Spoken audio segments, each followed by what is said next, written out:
السلام عليكم ورحمة الله وبركاته. بأيانتينا شمران أكم زرتان ijoollee shamarran keessaniyyuu hadha amantaa bareedduu shamara ilaalchifatu qabadhee dhufee jira. Isiinis maalii yoo jettani nyaata takka godhachuu barbaanna. Nyaanni sunis nyaata ajaa'ibaati. Gootaniiti yoo agartan nyaata ajaa'ibaati isiniin jedha. Akkasumas warri YouTube channel keenyaaf haaraa taatan subscribe, like, share, comment dhaan yaada keessan ibsachuu ni dandeettanii. Warroonni kanaan dura YouTube Ijoollee Arsii jala jirtan hundi keessanuu baga nagaan jiraattan akkuma jirtanitti nagaan jira. Like, share, comment gochuu hin dagatina. Hadha beezama foyi yookiin beeza dukkulu bishisme kilee akkamitti timaatima kan wajjin yeroo baay'ee karattafneeti ka wajjin hojjannu jechuudha. Akkamitti osoo hin karattafin wajjin hojjannadha. Garuu naannoon tokko beezama foyi jedhanii namoonni tokko dammoo beeza diyaa hajaa'uun illee ni jira. Kudaar ka jedhaniin illee ni jira. Waluma keessa jechuudha. Sun akka haasaa isaaniititti kana hojjechuudhaaf kan barbaachisu timaatimaa fi filfil roomii jechuudha. Filfil roomii bifa kanaan kukkutanii jechuudha. Xixiqqeessitanii osoo hin ta'in dawaaraa isaa jechuudha. Akkasumas timaatima illee ija akkasiitiin akkasii as bira unqulaanii qabna. As bira dammoo kamuuna filfil aswaadoo qunda barbarree fi ardii wayim baharoota isa jennu fi soogidda jechuudha. Akkasumas kanneen tunu barbaachisa. Inshallah gootanii nyaatanii akka isinitti mi'aayu kan itti himtanii jechuudha bifa koomentii jalaatiin. Akkasumas amma karaa hojii hojjannutti isin geessina. Na wajjin turaa isiniin Okay, amma karaa hojiitti deebinee jirra. Inni hojjedha jechuudha. Zayitii itti gootanii erga zayitii itti gootanii zayitiin ho'ee booddee irratti kana keessa akka tokkodhaan keessa buusan ol qixxeessaa jechuudha.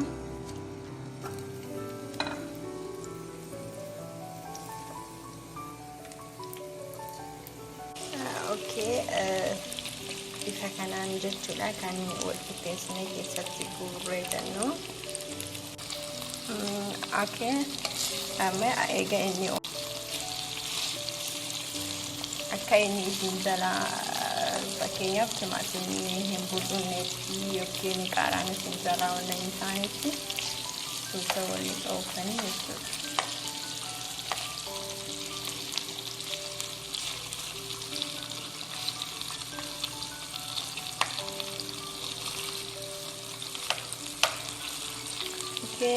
daqiiqaa 5 booda waliif deebina.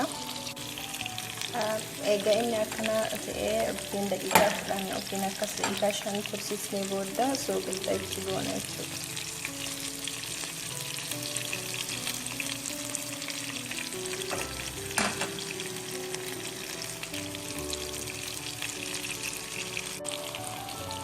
Okay, egaa soogidda itti goonee daqiiqaa 5 akkas tursiisnee booda irratti phuphaa kennatti goona jechuudha.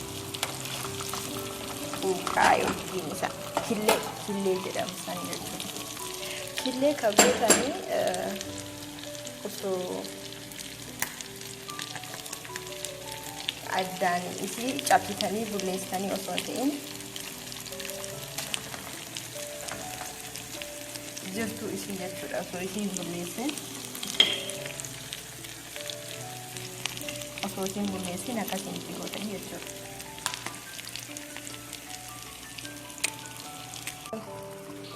Okay, egaa phuphaa bifa kanaan itti goone phuphaa osoo hin cabsinitti goona jechuudha. Hin cabsinu akkuma isiin jirtu sanitti xiqqoo isii qofa walirraa sissiisuudha. Akkasuma dhiistanii jechuudha. Hin cabsitanii yaani bulleessitanii ittiin hin naxxan akka dura bulleessiniitti naannoo sanitti akkasuma dhiistanii geessan irratti as bira timaatima fi qaaraan irraa hambisnee jira. Isa gubbaa isaatiif jechuudha.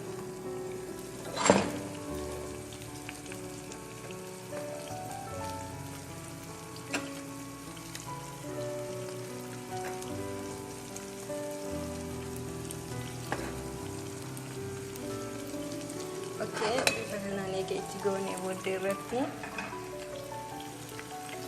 isa duratti isin mul'isee qimamii fi qaaraa jechuudha. Amma qimamii kennaa yookiin baharaata isa jedhamu itti goona jechuudha. Bifa kanaan jechuudha. Filfila aswaadii fi kamuuna baharaata Saa'udii isa jedhamu san jechuudha. Isa itti goona. Dhumarratti wanti isinitti agarsiisu ni jira. Dhumarra itti goonu jechuudha. Bifa kanaan inshallah nyaatanii akka inni aayirratanii abdiin qabna. Bifa kanaan itti goona jechuudha. Qimamii keenya. Amma yeroo kana ደግሞ ibidda isaa jala qanasuun akka jalaan hin gubanneef noormaalii ibidda yoo fayyadamtan dhumarratti hin qanasanii jechuudha. Akka inni gubanneef. Amma gara dhufnaa jubana keenya itti goona jechuudha.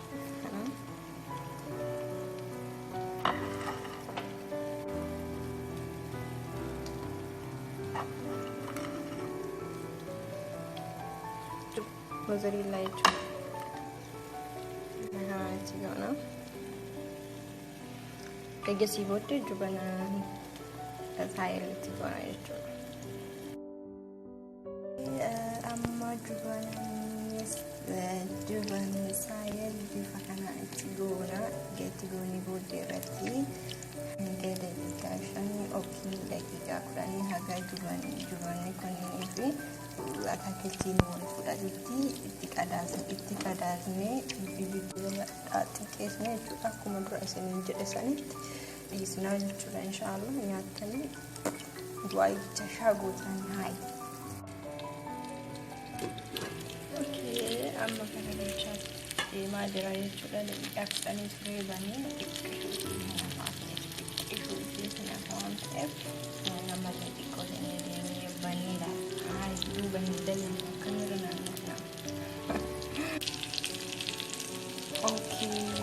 kulaalin keenya yookiin phuphaan keenya bilchaatee jira jechuudha.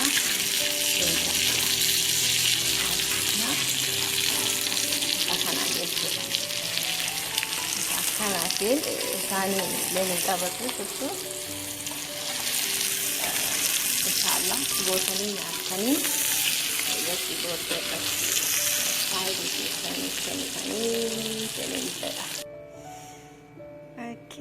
Phuphaan keenya bifa kanaan qophaa'ee jira. Amma karaa nyaataatti deemna waan ta'eef inshallah hundi keessaniyyuu gootanii ilaaltanii hin jarrabdanii jechuudha. Bakka yoo isinitti illee tolu baate hin jarrabdanii kanaayyuu batalaa yeroo abbaa manaa keessanii jira qursii barbaadanii ganama isiniin jedhe yaa kulluchi gootanii fi itti qopheessitanii kennitanii jechuudha. Irra deebi'ee galfuma ulfaadhaa isiniin jedha. Warroonni Itoophiyaaf addisii taatanii subscribe godhaa. Maatiin wajjin ta'a. Akkasumas warroonni akkuma jirtanitti warri duraan jirtan jechuudha.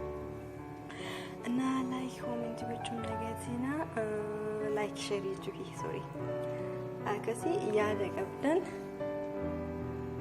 ጋማ ኮሜንቲቲን ይብሰዳ ኦሮኒ ጎተኒ ዳልታኒ ኢስኒቶሌ ሽክ ጎዳ ያው ገሩን ቁባ ናኖ ቁባ ሰዲ አፍር ፈየዳማ ባእናን ጀቹ ላይሲን ደሞ ቾሪሌ ፈየዳሙ ደንዴተኒ ሶቄዳፊ akkasumas jubana saayil jechuun jubana isaa kana jechuudha. Jubana isaa kanatti fayyadamanii fi jubana mozzarella duraan isatti mul'isneef jubana mozzarellaan isaa kana jechuudha. Yookiin jubana pizza jennuun isa sanii. Kanaafuu isin jaalladha galatooma hojjedhaati isinitti tole yookiin isin diddas jedhe bifa koomentiitiin na deebisaa isiniin jedha isin jaalladha. Ijoollee Arsii liixaa of Arsii osoo hin ta'in Arsii liixaa jedhee sorry waan fi Arsii liixaa fi hundi keessaniyyuu godhaatii natti mul'isaa yaani koomentii keessanii natti himaa. Ijoollee Oromoo shamarran Oromoo isin jaalladha galatooma isiniin jedha warroonni dhiiras jarraba.